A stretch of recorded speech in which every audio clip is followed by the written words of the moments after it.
Hi, thanks so much for joining us today. We are in conversation with Zaretta Hammond. We are so excited about our conversation today, which is going to touch on culturally responsive teaching and learning recovery. So welcome, Zaretta.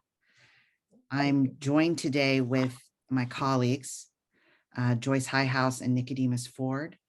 We are so honored to have Zaretta Hammond with us today. Thank you for having me. Our teaching force, just shifting gears a little bit here, talking more about the adults and our makeup and what we bring to the spaces, Zaretta, and just thinking about our teaching force, right? And we know the dynamics, certainly nationally, but particularly here in California, we know the dynamics in terms of background and makeup. Our teaching force here in California is predominantly white. And as we think about our students in the classroom, we have particularly overwhelmingly Black and brown students in our classrooms. So just thinking about, how we have these conversations as educators and just thinking more specifically around the role of affinity groups. So just curious, what has your work revealed to you, your experiences about the role of affinity groups and or those spaces as it pertains to the critical work of culturally responsive teaching and learning?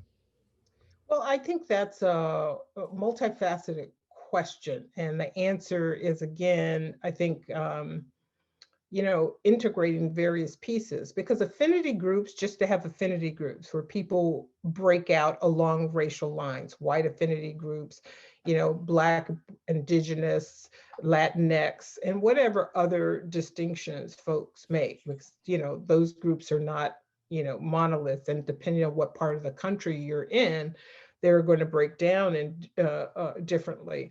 But I think the real question is, what do you do in the affinity group, right? Just getting white people together to, what are you being an affinity around? What I typically have done is to ask people to think about, how are you building your racial literacy? And this is very different than examining their implicit bias, right? People talk about this as inside out work. So that inside work is really important, right? What are your own cultural reference points? What's your experience around, how you were taught and brought up in terms of race or racism? And how are you understanding kind of white privilege and anti-racism? So those are all great conversations. But what I find is we really don't do educators a service when we don't help them build their racial literacy, understanding the outside, right? The social political context, because people continue to be surprised by the way in which inequity by design continues to rear its ugly head. And as a result, it's like, oh, I didn't know that was happening. Well, it's happening right in your face. And a lot of that shows up in non-racial ways, still creating a racialized outcome. So part of what has to happen in that is really getting people educated about what's going on. How is this manifesting in our system? For example, here in California, we can mask this a lot. We can be progressive in our mindset toward race and racial issues and still be participating unwittingly in creating racialized outcomes in school.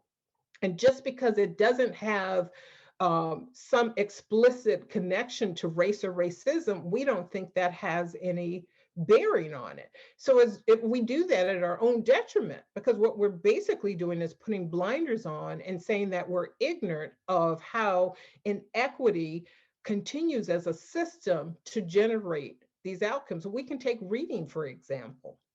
So we know at a certain point, when you underdevelop reading capacity, say by second, certainly by third grade, you don't really have to do much else, because by the time the student gets in the fourth grade, they cannot take in the new content when most of the new content is through the student reading a book. So two things are going to happen. The student's going to fall behind. The student is going to have shallow background knowledge. So now they can't carry the cognitive load, because so none of this on its surface looks racialized.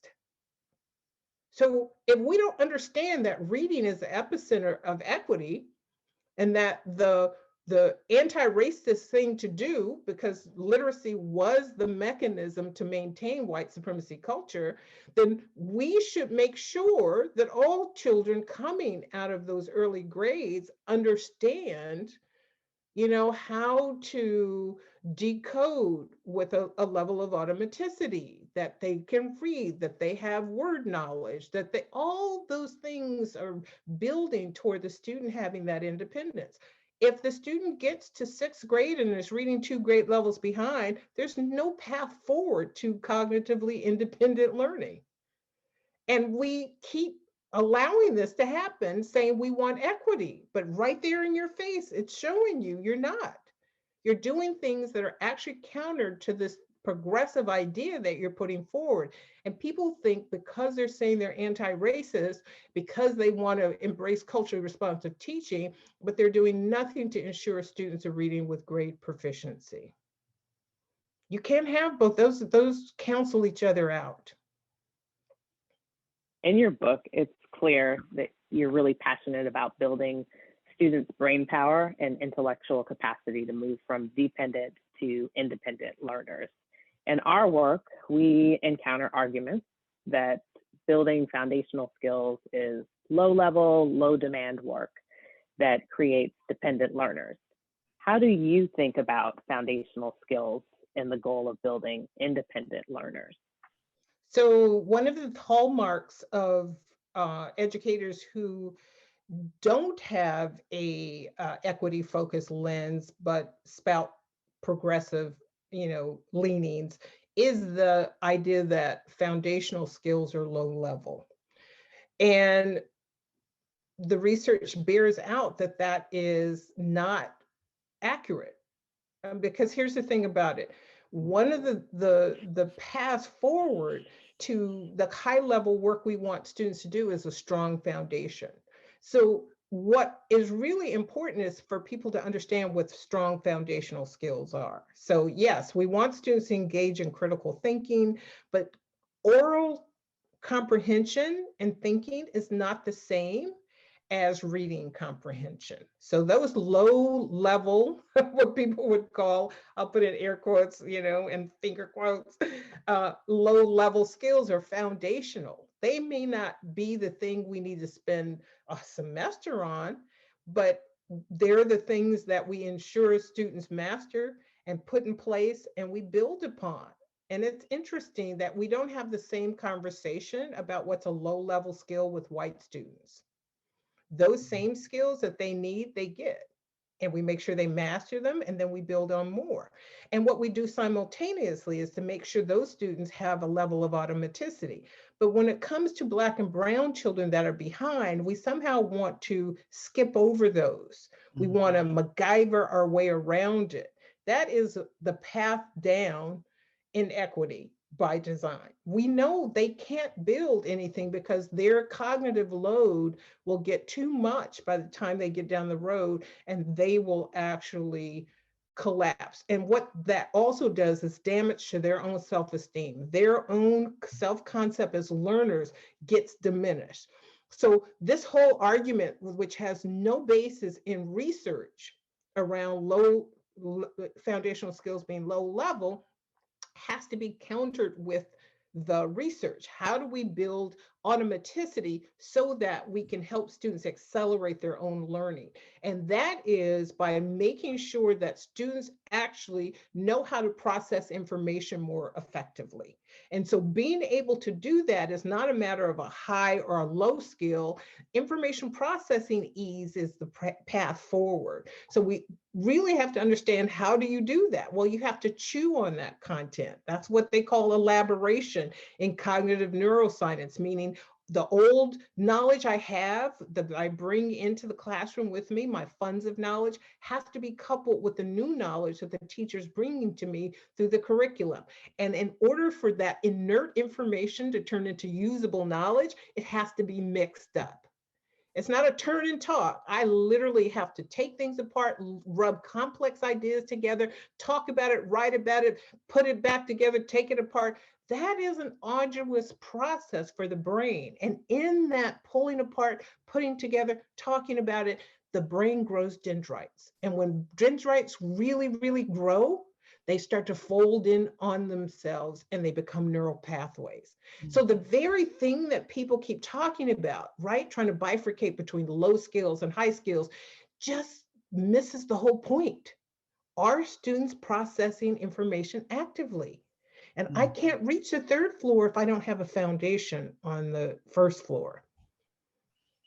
Yeah, and Zaretta, in my experience in conversations with folks, I think that low expectations, which certainly exist and have existed and will continue to exist, have been somehow colluded with foundational skills.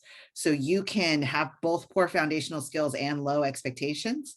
And I think that those things have gotten confused in some places, and folks actually think it is an equity, that not having foundational skills is an equity priority, when in fact it's actually the low expectations that's the equity priority. And so how do we disentangle those two things potentially, so that kids are not deprived of the benefit of having those strong foundational skills? I think one of the ways we disentangle is by understanding the role of active demandingness, because having high expectations by itself won't get them there. I'm going to go back to Mr. Miyagi in Karate Kid, right? Not the one with Jaden Smith. Love you, Jaden, but that's not the one. We're looking at Daniel and Ralph Macchio, and like, what did he do? He didn't just say, "I believe in you," and stand in a corner. Yeah. He actually coached him to build his capacity. And this is the disconnect.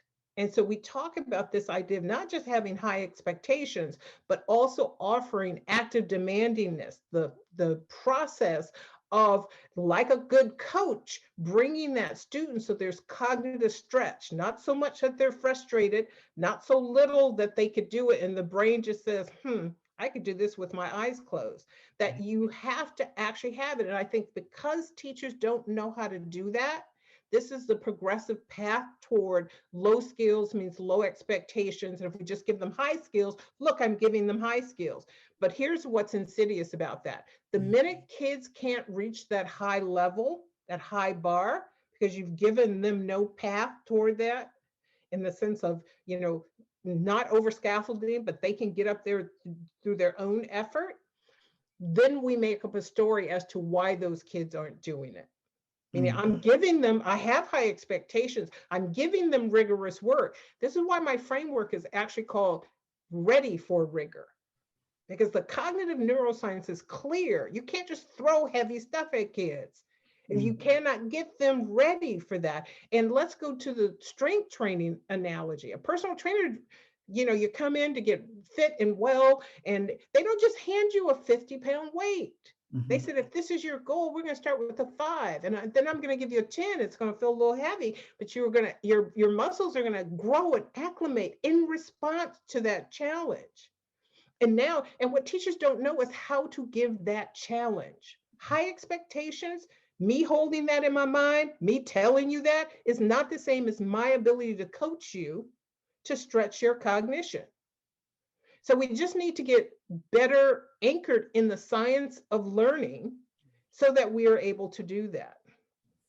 So we are just so grateful for the time that you spent with us today, a master class in understanding the connections between culture and the brain, and expectations, and the ways in which we are harming our own selves within the education sector by asking the wrong questions or focusing on the wrong things. And so just really want to appreciate your time.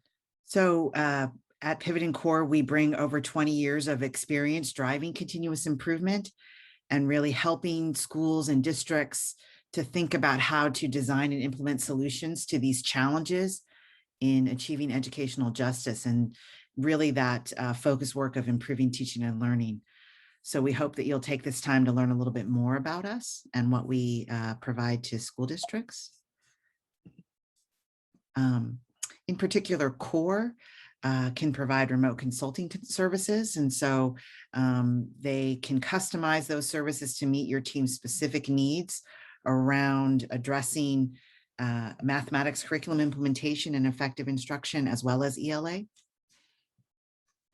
And at Pivot, particularly in the prevention and intervention services area that Nicodemus, Joyce, and I lead, we focus on ensuring equity and excellence for all students, and that includes building MTSS that focus on improved outcomes for all students, policies and systems around identifying and supporting students with learning disabilities, addressing those sometimes challenging issues of compliance related to special education, and really how we can better align the delivery of general education and special education. We also really want to build your capacity around the implementation of evidence-based curricula and high-quality instruction. Here's our contact information. You can contact the Director of Literacy, Carrie Thomas Beck, at CORE, and here's her contact information, or myself over at the Pivot side. So thank you again for being part of our conversation today. Take care.